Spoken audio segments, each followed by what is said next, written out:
Hello students. आज हम atomic structure के न्यू टॉपिक पर विचार करते हैं। कल बताया था एटम के बारे में कि एटम जो होता है किसी पदार्थ का वेरी माइन्यूट पार्टिकल होता है, सबसे छोटा कण होता है किसी भी पदार्थ का, और उसको विभाजित नहीं किया जा सकता था।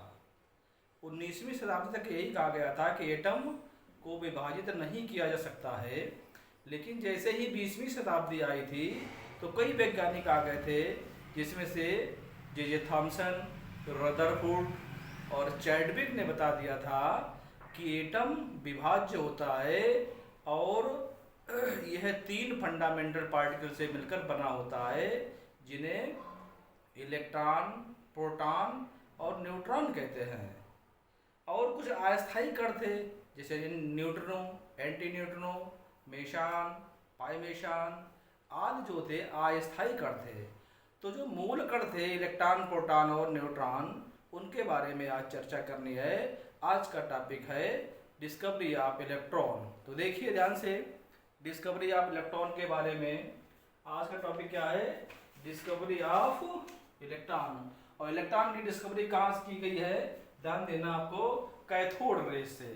यानी पहले कैथोड रेज को हम जो है ज्ञात करेंगे, इसके बाद इलेक्ट्रॉन की डिस्कवरी करेंगे जाके। तो देखिए कैथोड रेज क्या है आपका?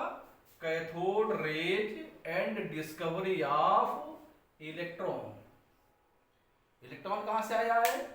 पार्टिकल जो होता है आपका, उससे जो एटम होता है उसको विभाजित किया गया था 3 भागों में, जिन्हें मूल कण कहते थे।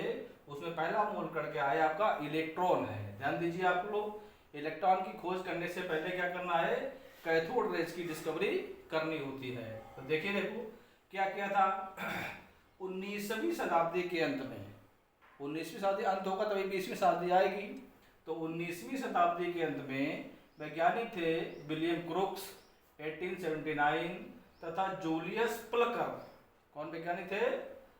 विलियम क्रुक्स तथा जूलियस प्लकर ने 1879 एंड 1889 में ज्ञात किया कि एक वैक्यूम ट्यूब में, कौन ट्यूब है आपकी? Vacuum tube. जो बनाई आपने ये है वैक्यूम ट्यूब है। वैक्यूम ट्यूब में कम दाब पर गैस भरकर विद्युत विसर्जन का अध्ययन किया। ये आपका क्या है? वैक्यूम ट्यूब है। इसमें क्या हुआ क्या किया?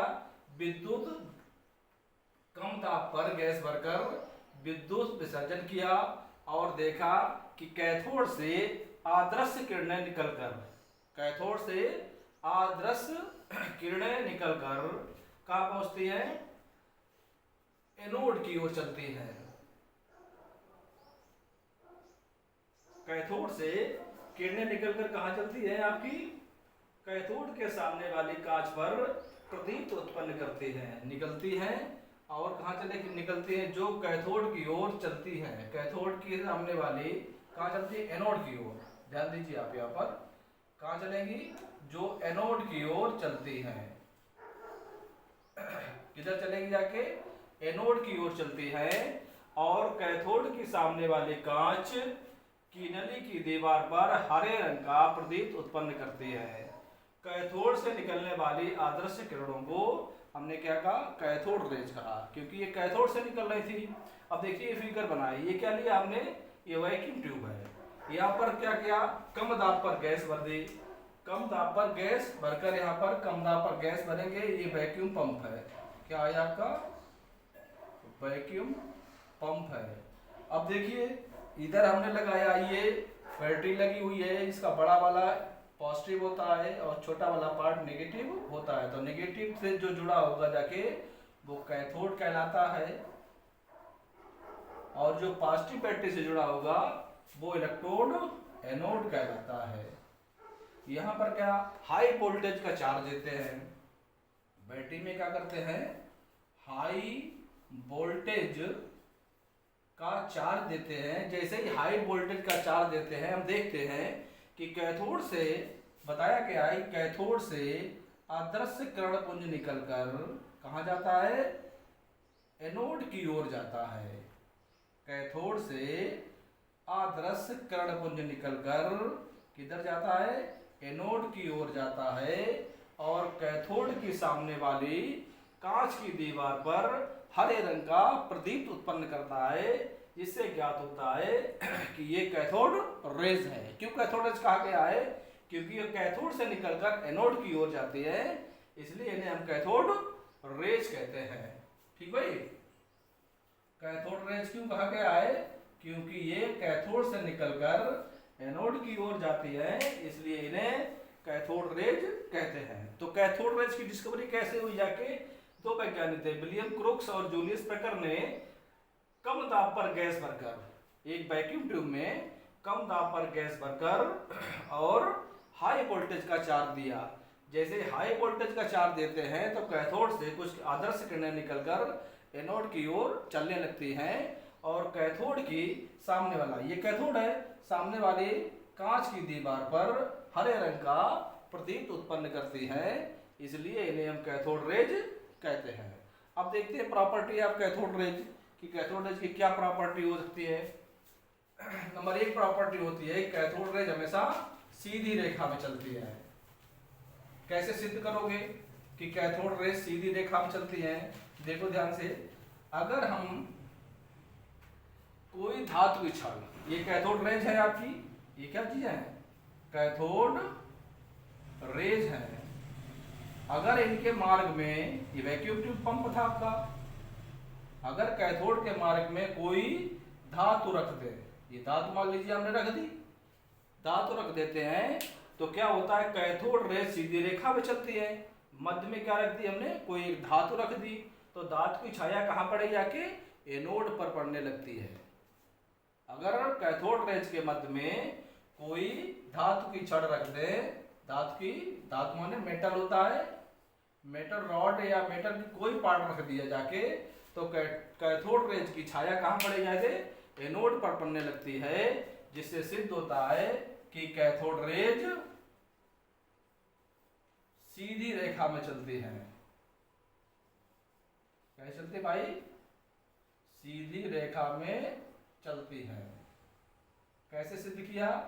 कि अगर कैथोड रेज के मार्ग में कोई धातु रख देते हैं तो धातु की छाया एनोड पर पड़ने लगती है, जिससे सिद्ध होता है कि कैथोड रेज सीधी रेखा में चलती है। पहला पॉइंट हो गया। जाके दूसरे पॉइंट में कहते हैं कि कैथोड रेज का कुछ ना कुछ द्रव्यमान होता है।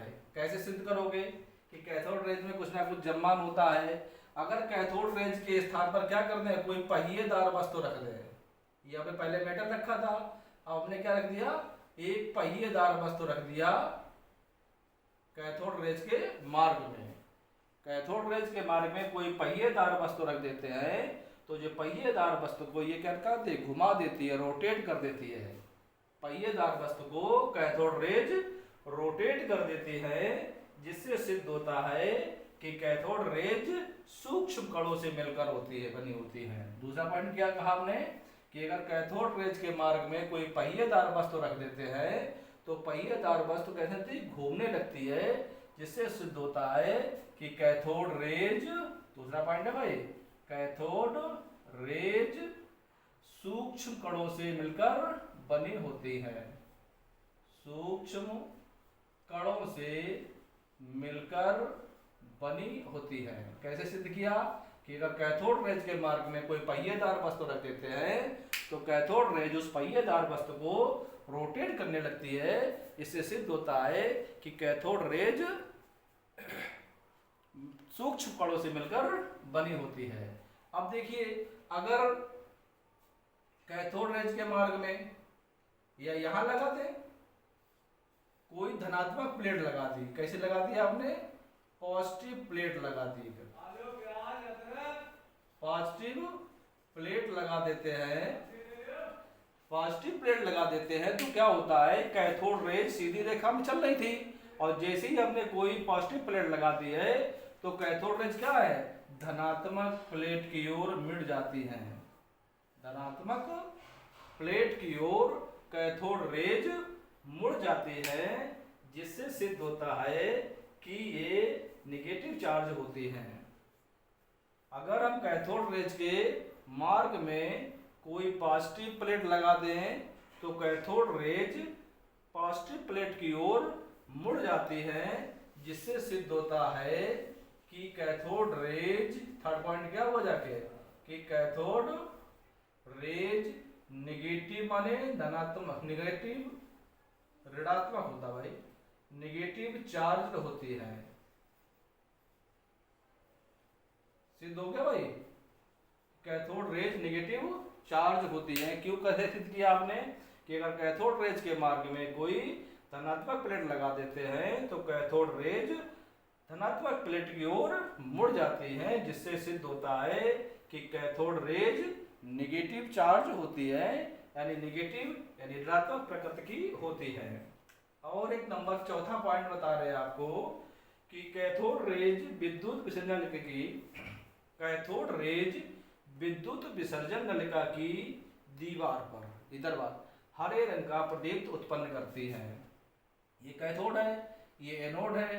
जब ये एनोड पर पड़ती है तो ये कांच की ट्यूब होती है, उसके सामने हरे रंग का प्रदीप्त उत्पन्न कर देते हैं।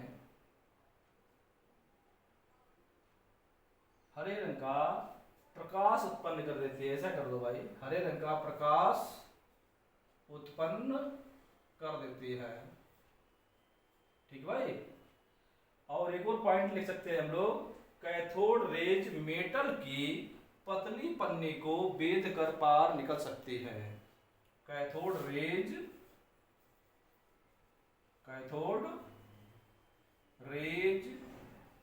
मेटल की पतली पन्नी को बेध कर बाहर निकल जाती है, जिससे सिद्ध होता है कि कैथोड रेज की तीव्रता अधिक होती है। एक और पॉइंट है, कैथोड रेज गैसों को आयनित कर देती है। कैथोड रेज क्या करती है, चौथा पॉइंट, पांचवा पॉइंट होगा, कैथोड रेज गैसों को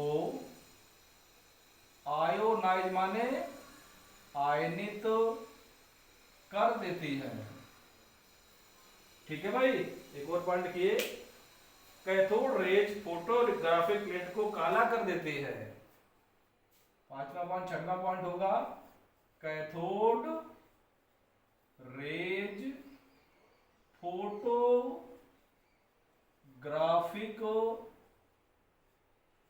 प्लेट को काला कर देती है। ठीक है भाई। तो प्रॉपर्टी ऑफ कैथोड रेज ध्यान से बताया गया है कि कैथोड रेज की क्या क्या प्रॉपर्टी होती है। आपने बताया था कि कैथोड रेज सीधी रेखा में चलती है। कैसे सिद्ध किया था कि अगर कैथोड रेज के मध्य में कोई धातु रख देते हैं तो धातु की छाया एनोड पर पड़ने लगती है, जिससे सिद्ध होता है कि कैथोड रेज सीधी रेखा में चलती है। दूसरा पॉइंट बताया था कि अगर कैथोड रेज के मार्ग में कोई पहिएदार वस्तु रख देते हैं तो यह कैथोड रेज पहिएदार वस्तु को घुमा देती है, जिससे सिद्ध होता है कि कैथोड रेज सूक्ष्म कणों से मिलकर बनी होती है। तीसरा पॉइंट बताया था कि कैथोड रेज के मार्ग में यदि कोई पॉजिटिव प्लेट लगा देते हैं तो क्या होता है, कैथोड रेज पॉजिटिव प्लेट की ओर मुड़ जाती है, जिससे सिद्ध होता है कि कैथोड रेज नेगेटिव चार्ज होती है। अगला पॉइंट बताया था कि कैथोड रेज क्या करती है, विसर्जन नलिका की सामने वाली दीवार पर हरे रंग का प्रकाश उत्पन्न कर देती है। अगला पॉइंट बताया था इनकी वेधन क्षमता के बारे में कि कैथोड रेज मेटल की पतली पन्नी को बेध कर बाहर निकल जाती है। एक बताया है कि कैथोड रेज गैसों को आयनित कर देती है। एक पॉइंट और बताया है, कैथोड रेज जो फोटोग्राफिक प्लेट होती है, फोटोग्राफिक प्लेट को काला कर देती है। तो कई पॉइंट हो गए जाके हमारे कैथोड रेज के बारे में कि कैथोड रेज क्या करती है, सीधी रेखा में चलती है।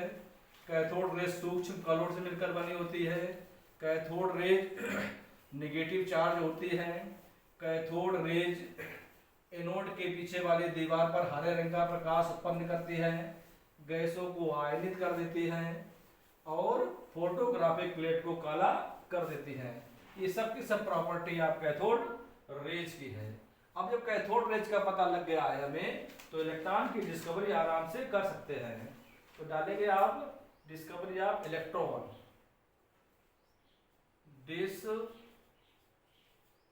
Of electron. जो कैथोड रेज होती है उन्हीं को आगे चल करके इलेक्ट्रॉन कहा गया था। तो देखो सन 1897 में, कितना सन था, सन 1897 में एक वैज्ञानिक थे जे थॉमसन। कौन थे वैज्ञानिक भाई? जे थॉमसन ने कैथोड रेज का अध्ययन किया। जे थॉमसन ने कैथोड रेज का अध्ययन किया। किसने किया भाई? जे थॉमसन ने कैथोड रेज का अध्ययन किया। कैथोड रेज का अध्ययन किसने किया था? जे थॉमसन ने अध्ययन किया और इलेक्ट्रॉन की खोज की। इन्होंने इलेक्ट्रॉन की खोज की, अध्ययन किया और इलेक्ट्रॉन की खोज कर दी और बताया इलेक्ट्रॉन के बारे में, यानी property of electron, property of electron के बारे में कई बिंदु प्रस्तुत किए जे थॉमसन ने। कैसे किए? जे थॉमसन ने सन 1897 में कैथोड रेज का अध्ययन किया और इलेक्ट्रॉन की खोज की और इसकी विभिन्न प्रॉपर्टी का अध्ययन करके बताया। पहली प्रॉपर्टी बताई है कि electron positive charge fundamental particle होता है। क्या बताया था पहला पॉइंट? इलेक्ट्रॉन जो होता है पॉजिटिव माने धनात्मक, इलेक्ट्रॉन नेगेटिव होता है, इलेक्ट्रॉन नेगेटिव चार्ज फंडामेंटल माने मूल कण, फंडामेंटल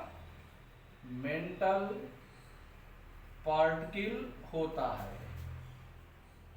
क्या बताया है? कि इलेक्ट्रॉन किसी भी एटम्स का मूल कण होता है जिसका मान नेगेटिव चार्ज है, तो नेगेटिव मान होगा। जिसका मान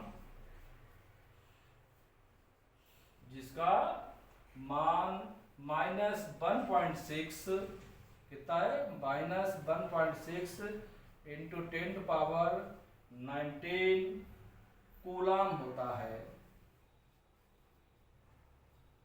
कितना चार्ज बताया भाई?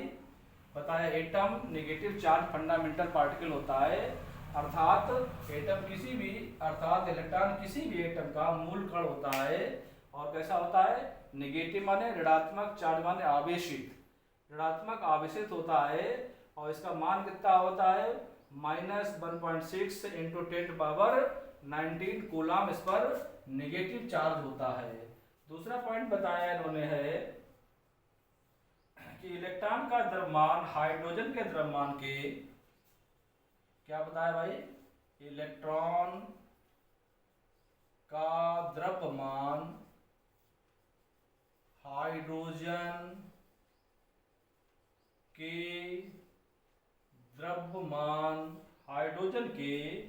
द्रव्यमान का लगभग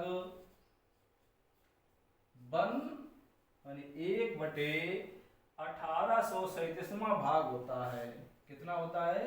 1/1837 भाग होता है। बाद में मान बताएंगे। होता है। इलेक्ट्रॉन का द्रव्यमान हाइड्रोजन के द्रव्यमान का लगभग 1/1837 भाग होता है, जिसका मान कितना होगा भाई? इलेक्ट्रॉन का द्रव्यमान कितना होगा? जिनका मान 9.1 इंटू 10⁻28 ग्राम होता है। कितना होता भाई? ग्राम में होता है। अगर किलोग्राम में इसको चेंज करेंगे तो कितना हो जाएगा भाई? 9.1 इंटू 10⁻28 ग्राम है, किलोग्राम में चेंज कर देंगे तो 9.1 इंटू 10⁻30 केजी में आ जाएगा आपका, किलो में। ठीक है भाई। थर्ड पॉइंट इसके लिए बताया गया है कि इलेक्ट्रॉन की त्रिज्या, इलेक्ट्रॉन की त्रिज्या मतलब रेडियस, रेडियस कितनी होती है, इलेक्ट्रॉन की त्रिज्या या रेडियस कह सकते हैं आप। इलेक्ट्रॉन की त्रिज्या 2.8 कितना भाई 2.8 इंटू 10⁻18 सेंटीमीटर में होती है। रेडियस कितनी बताई है 2.8 इंटू 10⁻18 सीएम होती है, सीएम मतलब सेंटीमीटर। और चौथा पॉइंट बताया था इलेक्ट्रॉन के बारे में कि 1 मोल इलेक्ट्रॉन पर आवेश की मात्रा 1 फैराडे होती है। 1 मोल इलेक्ट्रॉन पर 1 मोल इलेक्ट्रॉन पर आवेश की मात्रा, आवेश माने चार्ज, आवेश की मात्रा 1 फैराडे, 1 फैराडे। और फैराडे का मान कितना होता है 96,500, 96,500 कूलाम होता है, कूलाम होता है। ये इलेक्ट्रॉन के बारे में बताया था। ये थॉमसन ने, उन्होंने बताया था कि electron negative charge fundamental particle होता है, जिस पर 1 यूनिट नेगेटिव चार्ज होता है, जिस पर 1 यूनिट नेगेटिव चार्ज होता है, जिसका मान -1.6 इंटू 10⁻⁻19 कूलाम होता है। तो 1 यूनिट नेगेटिव चार्ज होता है इस पर, और उसका मान बताया गया -1.6 इंटू 10⁻19 कूलाम बताया गया है। दूसरे पॉइंट बताया गया है इलेक्ट्रॉन का द्रव्यमान हाइड्रोजन के द्रव्यमान का लगभग 1/1800 भाग होता है, जिसका मान बताया है 9.1 इंटू 10⁻⁻28 ग्राम। ग्राम में कितना होगा 9.1 इंटू 10⁻⁻28। अगर इसको किलोग्राम में चेंज करेंगे तो 9.1 इंटू 10⁻⁻31 kg होता है। चौथा पॉइंट बताया गया, तीसरा पॉइंट बताया इलेक्ट्रॉन की रेडिएशन त्रिज्या जो होती है वो 2.8 इंटू 10⁻⁻18 सेंटीमीटर होती है। ये त्रिज्या है आपका। और 1 मोल इलेक्ट्रॉन पर आवेश की मात्रा 1 फैराडे कितना होता है 96,500 कूलाम होती है। तो ये चलिए थॉमसन ने इलेक्ट्रॉन के बारे में बताया था। सभी लोग पूरा वीडियो देखा करें, इससे सारी बातें पता लग जाए, और लाइक और सब्सक्राइब भी करें, जिससे सभी लोग इसका ज्ञान प्राप्त कर सकें। ओके।